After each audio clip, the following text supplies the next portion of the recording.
Olha, senhoras e senhores, um filme que realmente me surpreendeu.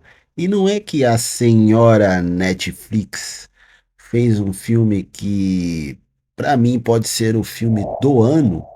Sim, senhoras e senhores. Este filme tem tantos elementos importantes para serem discutidos aqui que, olha, vai dar um videozinho incrível. E olha, esse filme ele não é apenas um filme de ficção, como parece no título, mas ele é um filme que tem muito a falar sobre alguns acontecimentos que ocorreram no Brasil. É aí, rapaziada, seja bem-vindos ao Filosofando com Filmes com Di Albuquerque. Já vai dando like e se inscreva se não você esquece. Clonaram Tyrone é o típico filme que, às vezes, pelo trailer, pela promoção do filme, que não é uma das melhores, você pode achar que é um filme que não vai te entregar nada, mas acaba te entregando muita coisa. Olha que filmão! Um filme que simplesmente tem críticas sociais extremamente fortes e que vai fazer você pensar muito sobre a sociedade, não só a dos Estados Unidos, mas nós podemos fazer uma correlação com a nossa sociedade aqui no Brasil.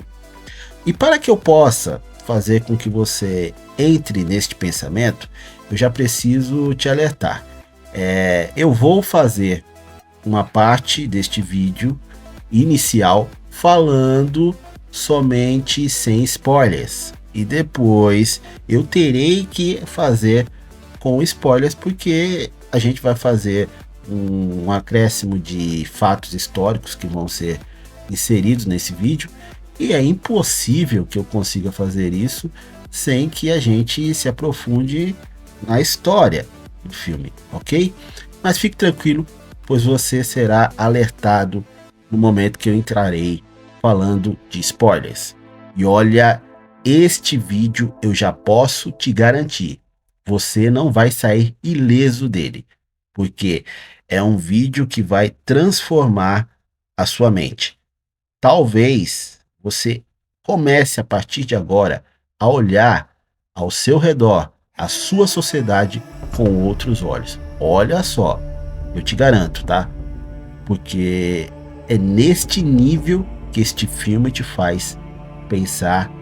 E também este vídeo que eu estou fazendo sobre este filme, porque é uma análise diferenciada do que você vai ver por aí.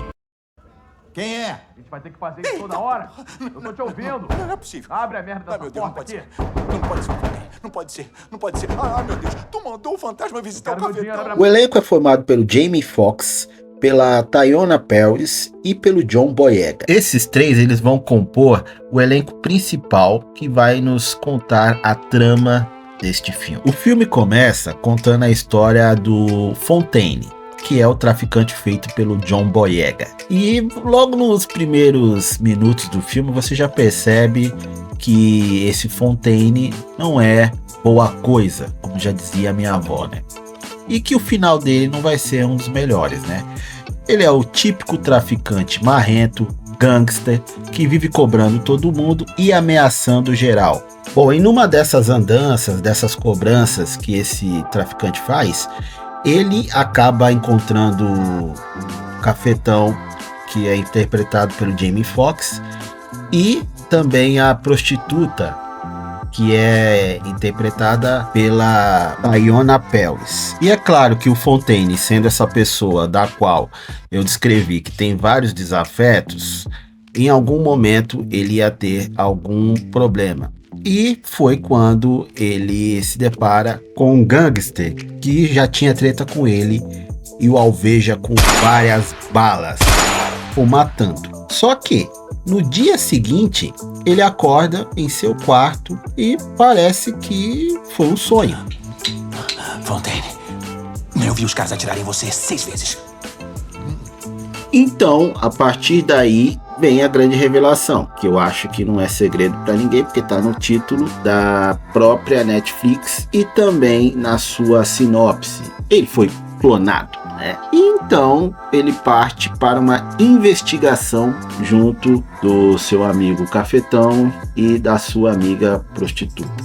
E aí ele descobre uma trama gigantesca envolvendo a cidade, a princípio, né? E olha, na parte técnica, esse filme praticamente é um deslumbre para quem tem como referência o Blaxploitation, que foi um gênero criado no cinema norte-americano por causa da segregação racial e do preconceito que a indústria cometia com os negros. Olha, é um filme que ainda vai tocar em temas que merecem discussões nos Estados Unidos e com certeza vai dar muito o que falar também no Brasil. Bom, se você chegou até aqui, então provavelmente você sabe muito sobre a história. Se você não sabe, não entendeu muito bem a história, fique tranquilo, porque aqui nós vamos nos aprofundar na trama também. Então vamos lá. O Fontaine, nós temos que classificar ele de algumas formas, tá? Então vamos classificá-lo como o Fontaine original, o Fontaine clone e aquele Fontaine guarda-costas. Esses 3 Fontaines são os que aparecem próximo do final do filme, tá? Então vamos lá. O filme deixa bem claro que nesta cidade existe uma experiência acontecendo com o controle do governo dos Estados Unidos. E essa experiência, ela consegue fazer com que alguns personagens importantes que fazem a cidade funcionar sejam clonados. Isso mesmo. A clonagem ela acontece, por exemplo, de personagens como o Cafetão, quando ele morre, o traficante, ou até mesmo as prostitutas. Por quê? Para que o controle das pessoas seja eficaz. Explico. As drogas, né, fazem as pessoas ficarem adormecidas, não conseguirem pensar, e o sexo corrobora com isso, e é evidente que esses personagens que trabalham com isso, eles têm que estar sempre sendo repostos, já que a vida deles é muito violenta. Estão sempre ali no limiar de sobreviver ou morrer por causa das suas funções. E quando nós temos o encontro com o personagem do Nixon, que é o cara que toma conta de todo o projeto, que é o cabeça mesmo, nós podemos entender que ele criou essa forma de controle de várias formas e já tem um certo tempo que isso ocorre nos Estados Unidos, tá? E eu acredito que nem todo mundo percebeu isso. Mas especificamente na cidade, o filme deixa bem claro que é através do alimento, da bebida, do pó branco que eles encontram no laboratório lá, que remete à cocaína, e também através das músicas e da igreja. Então o filme mostra que todas essas pessoas que estão ali, elas são controladas pelo governo e o sentido da vida delas é dado pelo Estado. E o Estado determina se eles vão conseguir sair dali ou não. E um dos pontos que me leva a crer que realmente o projeto ele é do governo e não de uma empresa, porque no final do filme a gente tem um grande esclarecimento do porquê o nome do filme é Clonaram o Tyrone. E eu não vou entrar agora nesse assunto porque nós temos outras informações a estar passando, né? E olha, eu acho que se você já esteve atento a tudo que foi falado até agora, com certeza você já fez uma relação dos acontecimentos deste filme, que é uma ficção, com acontecimentos reais, principalmente se você mora em uma comunidade carente. Ora, vai me dizer que você não conhece pessoas que vivem amoltuadas em determinados locais, entorpecidas pelo alcoolismo, para que aquele alcoolismo mantenha-o numa realidade que não é a realidade dele, pois às vezes essas pessoas ficam bêbadas frequentemente porque elas não querem enfrentar seus problemas, não querem enfrentar as suas dificuldades, ou às vezes nem tem forças para enfrentar essas dificuldades. Lógico que aqui no filme as pessoas não conseguirem fazer esse enfrentamento, né, ao mercado de trabalho, cuidar das suas famílias, né, é por causa da empresa que está administrando a cidade, que está administrando esse experimento. Mas, na vida real, a gente sabe que é um sistema, né? Um sistema muito antigo que faz com que comunidades carentes fiquem mais carentes, mais miseráveis e que alguns vícios, por exemplo, o do álcool, seja muito mais proeminente nesses locais. Por exemplo, adegas, que às vezes há 3, 4, 5 adegas em uma rua, que há também uma facilidade maior das pessoas conseguirem álcool por um preço muito, mas muito em conta, que faz qualquer um achar que parece que é realmente uma conspiração para que essas pessoas que o sistema quer que desapareçam se auto-sabotem e se auto-aniquilem. Afinal, convenhamos que todos nós sabemos que o álcool transforma a cabeça das pessoas, né? De uma pessoa extremamente calma para uma pessoa extremamente violenta.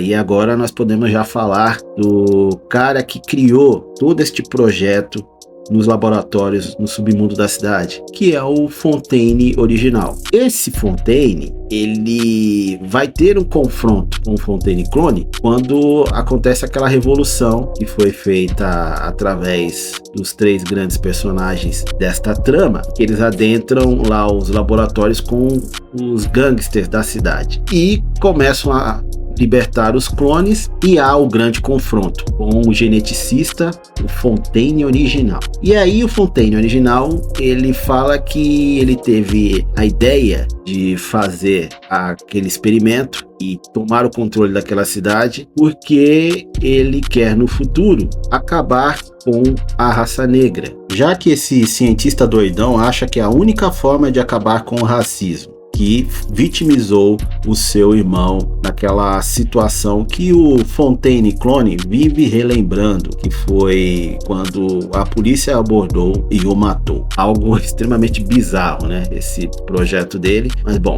é desse Fontaine original. E aí ele descreve alguns detalhes que pode passar desapercebido, mas que tem uma grande relevância para o nosso universo, para o nosso mundo também. Que ele fala que ele fez a mudança de pele em algumas pessoas e já estava dando certo, mas o grande problema era o cabelo, que ele não conseguia mudar o cabelo das pessoas negras. E olha, quando eu falei do controle das pessoas da cidade por bebida, por alimento, eu não tinha citado o alisante de cabelo também, que aqui a gente consegue ver em determinada cena eles tentando aplicar esse alisante na Yoyo para fazer com que ela tenha controle novamente dessa organização, mas por ela usar uma peruca eles não conseguem fazer isso. E essa parte do embranquecimento como maneira de acabar com o racismo, que acabou com a vida do seu irmão e que fez esse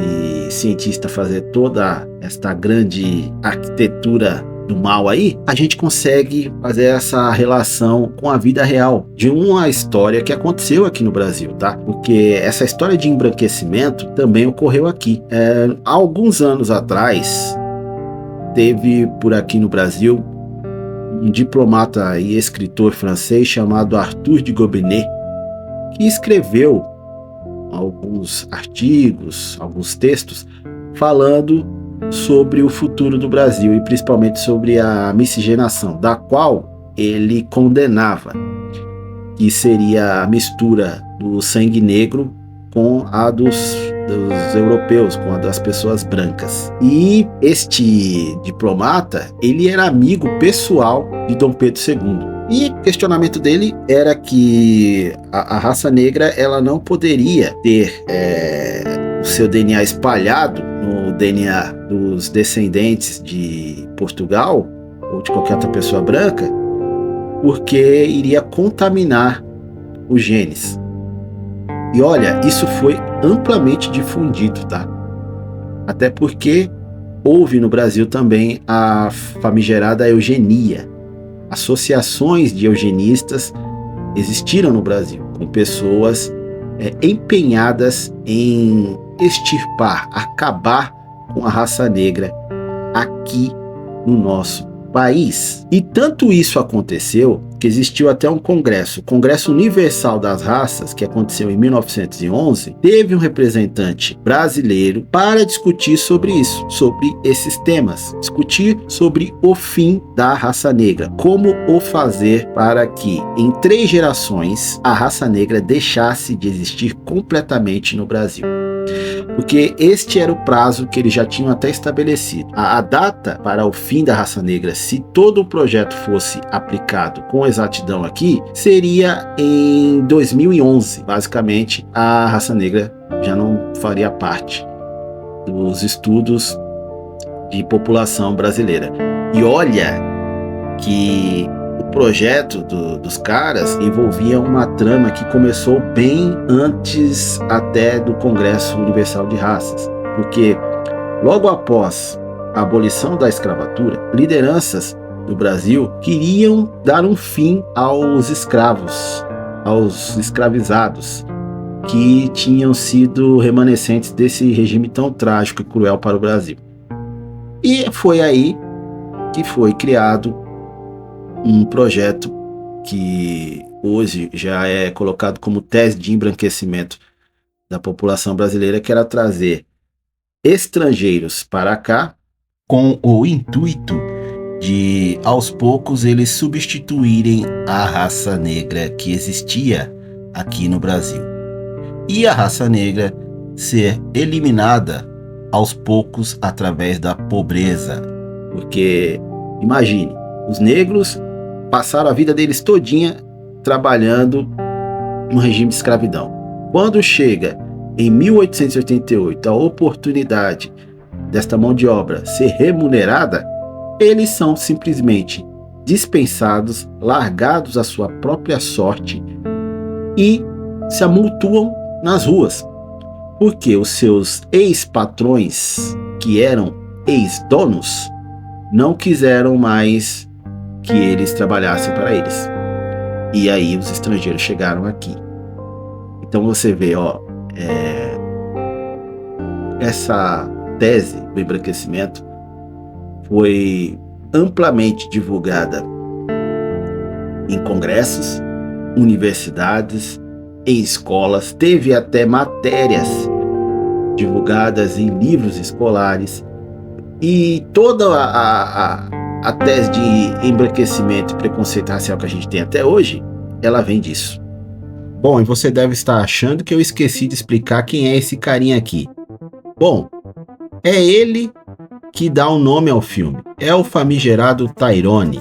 No final desse filme, a gente acaba descobrindo que esta experiência que aconteceu na cidade do filme aí, na cidade de Glen, não foi apenas lá.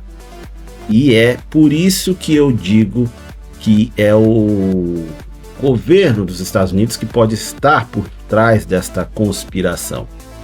Porque esta experiência nós conseguimos concluir que acontece em diversas cidades dos Estados Unidos. Meus amigos, um filmão que está no catálogo da Netflix e que nós juntos podemos fazer com que ele não se perca pelos arquivos que estão por lá. Porque se nós não assistimos esse filme, vai ser apenas mais um filme que faz parte do seu catálogo. Muito obrigado por estar comigo até aqui e continue conosco assistindo outros vídeos.